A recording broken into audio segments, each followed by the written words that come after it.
design ng Yes, bahay color mo. theme po. Gusto ko malamig sa eyes, very minimalist na hindi. Actually, Oo. halo-halo po yung design ng house. And I like, alam mo, ang ganda ng kusina mo, ha? Ay, thank you Let's po. look at this. Oo. Actually, Mas Karen, from the cemento, from the graba, ako yung nagpumili talaga. Ito. Yeah, kasi wala po kaming contractor sa house. Kumbaga, Oo. meron lang kaming architect and engineer yung nag-supervise kasi malapit lang po yung bahay namin. So, parang ako na po yung nagbabantay na lang.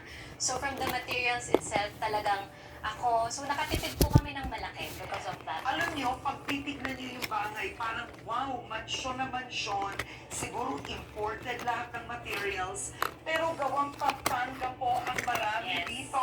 Yes. So yung pintuan ay isang bagay. And this, look at the workmanship. Yes. Ito, Pampanga made. Opo, tas ito from Shopee lang po yan. Oh my! Yeah. Ito from Shopee. Di ba Very- yung iba yung mga kusina nila, Italian Opo, pa, may opo. ganun pa. So ito, this is Pampanga craft. Opo, eh. actually from my mom lang to, kinuha ko lang po yung excess wood niya sa kabilang bahay. Pinapaint ko lang. Ito naman, Ah, pinadagdag mo. pinadagdag ko lang. Oo, pero ano rin to, All locally, from Pampanga din po yung mga Pampanga. suppliers na. Alam mo, ang galing naman, tinan mo, Pampanga design.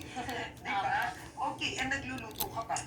Nung bagong lipat po kami, ngayon hindi na po. Na-busy po ako. Oo, busy ka. Opo, pero ayun, I love cooking naman po. Oo. Okay, and I like your dining also. Ayan.